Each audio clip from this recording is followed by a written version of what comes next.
어제 한동훈 위원장이 내세웠던 국회의 세종시 완전 이전, 아주 메가톡급 공약을 내걸었습니다. 이렇게 공간적인 국회만 옮겨간다고 해서 과연 국회가, 정치가 국민들을 만족시켜 줄 수 있을까요? 저는 아니라고 봅니다.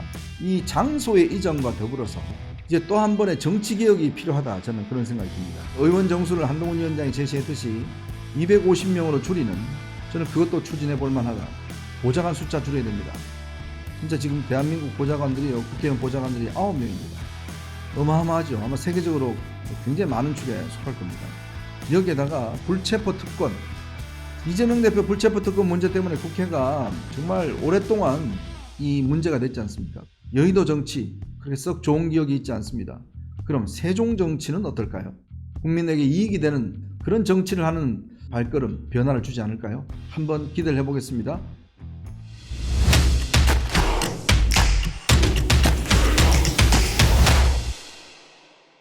네, 이현종의 뉴스쇼 3월 28일 목요일 순서 진행하겠습니다. 오늘부터 선거가 공식 운동에 들어갔습니다. 오늘부터 13일 동안 정말 피를 튀기는 혈전이 벌어질 것 같습니다. 선거 전 유세가 이제 오늘부터 본격적으로 시작되는데요. 아마 여러분 동네에 이제 확성기 소리가 많이 들릴 것 같습니다. 또 벽보도 많이 붙을 것 같습니다. 정말 이제부터는 꼼꼼하게 어떤 후보가 정말 대한민국을 위해서 필요한 후보인지 이제 꼼꼼하게 살피시고 선택을 해야 될 시간이 아닌가, 그런 생각이 듭니다. 자, 오늘은요, 우선 어제 한동훈 위원장이 내세웠던 이 국회의 세종시 완전 이전, 아주 메가톤급 공약을 내걸었습니다. 이 문제에 대해서 먼저 이야기를 좀 하고 가겠습니다. 자, 현재 국회가 여의도에 지금 위치해 있죠. 여의도는 동여의도, 서여의도 이렇게 두 군데로 구분되어 있습니다. 근데 국회가 자리한 위치가 그게 한 10만 평 정도 됩니다. 꽤 큰 규모입니다. 여기는 이 여의도 국회 생기면서부터 이 지역은 고도 제한 지역으로 지정이 돼서 사실상 높은 건물을 지을 수가 없습니다. 명분은 그거죠. 국회의원들이 어떤 신변 위협에 있을 수 있다, 국회가 때문에. 그래서 저쪽 금융가가 있는 여의도와 이쪽 국회가 있는 여의도는 사뭇 다른 분위기입니다. 금융가가 있는 여의도 같은 경우는 굉장히 고층 빌딩들이 많이 들어서 있습니다. 반면에 지금 국회가 있는 쪽은 그렇지 않은 그런 현실입니다. 근데 우리 국민들이 느끼시기에는 국회의 어떤 위치 문제보다도 정말 이 여의도에 있는 국회가 정말 국민들을 위해서 제대로 한 것인지, 역할을 하고 있는 것인지, 아마 이 부분에 대한 이제 의문들이 많으실 겁니다. 그래서 이 공약을 제시하자마자 상당히 긍정적인 반응들이 일어나고 있습니다. 자, 우선 정치공학적 의미로 볼 때는 한동훈 위원장이 이제 선거가 13일 앞두고 정말 회심의 이 카드를 던진 것 같습니다. 예전에 노무현 대통령이 2002년 대선 때 수도 이전을 내걸었었죠. 세종시를 만들어서 수도 이전을 하겠다 내걸었었는데 어마어마한 참 공약이었습니다. 특히 충청 민심이 아주 이 불끝을 일어나서 결국은 선거의 당시에 노무현 대통령이 당선됐죠. 그래서 노무현 대통령은 이 나중에 이런 이야기를 했습니다. 재미 좀 봤다, 이런 이야기를 한 바 있습니다. 그만큼 우리가 대형 프로젝트 같은 경우는 양쪽의 민심이 다 좌우할 수밖에 없습니다. 근데 지금 국회의 이전은 사실은 이 뒤에 행정 수도 이전에 대해서 헌법재판소가 이 수도 이전은 안 된다. 특히 대통령과 국회, 대법원, 이것들은 수도에 유지해야 된다. 그게 바로 500년 동안 이루어졌던 관습 헌법이다. 이렇게 이제 판결을 내린 바 있지 않습니까? 참 이게 모르겠습니다. 관습 헌법이라는 게 우리한테 있는지 없는지 모르겠지만 헌법재판소가 관습 헌법이라는 논리를 들이대면서 당시에 이 대통령 청와대와 국회 이전을 못하게 했습니다. 위헌이라는 것이죠.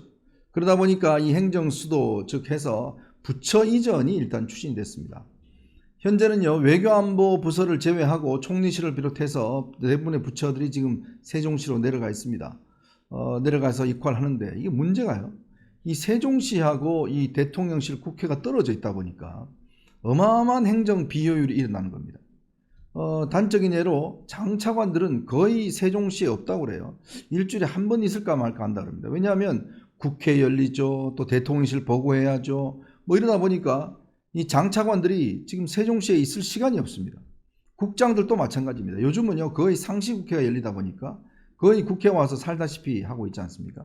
그래서 각 부처가 서울에다가 다 사무실을 두고 있습니다. 공무원들의 차비만 해도요 한 260억 정도 들어간다고 합니다. 실적인 행정 비효율 비용이 아주 적게 잡아도 2조 원, 많게는 4조 원 정도 들어간다는 거죠. 이 두 개가 분리되어 있다 보니까 워싱턴 DC 같은 경우는 뭐 아시겠지만 거기에는 대통령, 의회 다 있지 않습니까? 행정 수도로서 이제 역할을 하고 있는 것인데요. 호주도 마찬가지죠. 호주도 캔버라에 가면 전부 다 이 행정 도시가 이제 집중되어 있습니다. 근데 우리만 이렇게 지금 완전 어정쩡하게 반쪽으로 나눠져 있죠. 이러다 보니 굉장히 큰 문제가 있다는 것이 그동안 지적이 많이 되어 왔습니다. 그래서 국회가 작년에 여기를 이전을 하는데 혹시 위헌 소지가 있을 수 있으니까 전체 이 상임위 중에서 12개만, 즉 이 현재 세종시에 있는 그 부처가 있는 상임위 12개만 옮긴다. 반면에 나머지 이 상임위는 서울에 있고 또 국회의장도 서울에 있고 본회의장도 서울에 있는다. 이걸 규칙안을 통과시켰어요. 2031년에 완공을 목표로 하고 있습니다. 지금 세종시에는 이 부지가 현재 지금 여의도 부지의 2배가량 부지를 확보해 놓고 있습니다. 근데 이게 문제가 뭐냐면요. 이렇게 돼버리면 예를 들어서 두 집 살림을 하는 겁니다. 집이 두 채가 생겨버린 거예요. 이게 비효율을 극복하자는 게 아니라 오히려 비효율이 더 증대되어 버리는 겁니다. 왜냐하면 예를 들어서 자 국회 마지막 날입니다. 상임위를 해야 되는데 상임위를 하고 난 다음에 본회의를 해야 되잖아요. 그러면 세종에서 상임위를 하고 난 다음에 다시 서울의 여의도로 와서 국회 본회의에 참석해야 된다는 거예요. 근데 예를 들어서 막 시간이 촉박할 경우가 있지 않습니까? 그럴 경우는 어떻게 하죠? 그러니까 이제 이런 것들을 상정하지 못하고 예를 들어서 우리가 연말에 마지막 정기국회 본회의 같은 경우는 마지막 진짜 그 날짜가 차수 변경을 하게 되면 문제가 되지 않습니까? 그럴 경우에 그럼 어떻게 할 것인지 이제 지금 이게 문제가 더 심각하다는 거죠. 그래서 이번에 내놓은 이 한동훈 위원장의 이제 이 이전론, 옛날에는 사실 보수당은 이 이전 문제에 대해서 굉장히 부정적이었습니다. 그러나 이게 지금 이번 선거를 임하면서 이게 좀 부정적일 필요가 없다.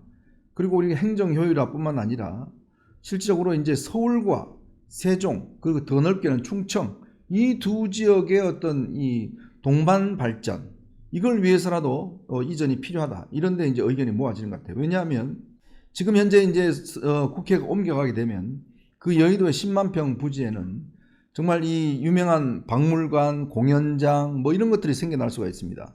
즉 여의도의 서여의도에 있는 금융가와 함께 금융가, 문화, 예술 여기에 중심적인 이 자리가 잡을 수 있는 거예요. 그렇게 되면 여의도는 정말 서울의 대표적인 어떤 상징 도시가 되는 거죠. 그러한 효과를 누릴 수가 있고요. 또 여의도 앞에 있는 이 건물들의 어떤 고도 제한이 철폐가 되면서 또 재개발의 어떤 수요가 생길 수가 있습니다. 자, 또 이제 세종시를 한번 보겠습니다. 세종시는 지금 반쪽 때문에 이 도시가 어정쩡하게 돼 있어요. 근데 만약에 국회가 넘어올 경우에 이거는 세종시가 이제 완성을 향해 당겨가는 마지막으로 이제 대통령실 거기 제2청사도 이제 마련한다는 집무실도 마련한다는 거 아니겠습니까? 그렇게 되면 정말 이제 명실상부한 세종시가 완성되게 되면 그 파급 효과가 대전, 충청 지역까지 이제 넓혀지는 거죠. 그렇게 되면 지금 현재 수도권에서 특히 한강벨트에서 고전을 못지 못하고 있는 국민의힘의 어떤 득표전에 상당한 도움이 줄 것이고 또 충청 세종 지역에도 상당한 도움을 줄 것이다 라는 좀 정치공학적인 계산도 숨어 있는 것 같습니다. 그런데요 이렇게 공간적인 국회만 옮겨간다고 해서 과연 국회가 정치가 국민들에 만족시켜 줄 수 있을까요? 저는 아니라고 봅니다. 그렇다면 이 장소의 이전과 더불어서 이제 또 한 번의 정치개혁이 필요하다 저는 그런 생각이 듭니다. 그 정치개혁의 요지는 뭐냐?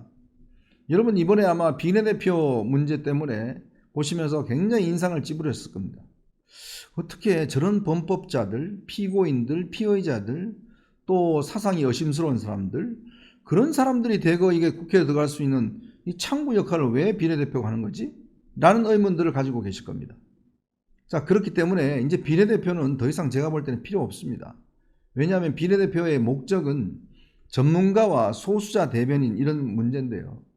지금 전문가는 사실은 국회 내에 입법행정조사연구원이라든지 다 전문기관이 있습니다.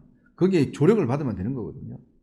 그리고 소수에 대한 배려도 좀 국회 차원에서 제도적으로 만들면 저는 된다고 봅니다. 그렇다면 의원 정수를 한동훈 위원장이 제시했듯이 250명으로 줄이는, 저는 그것도 추진해 볼 만하다. 또 하나, 보좌관 숫자 줄여야 됩니다. 진짜 지금 대한민국 보좌관들이요, 국회의원 보좌관들이 9명입니다. 어마어마하죠. 아마 세계적으로 굉장히 많은 축에 속할 겁니다. 여기에다가 불체포 특권, 이재명 대표 불체포 특권 문제 때문에 국회가 정말 오랫동안 이 문제가 됐지 않습니까? 그렇다면 이 불체포 특권 없애야 됩니다.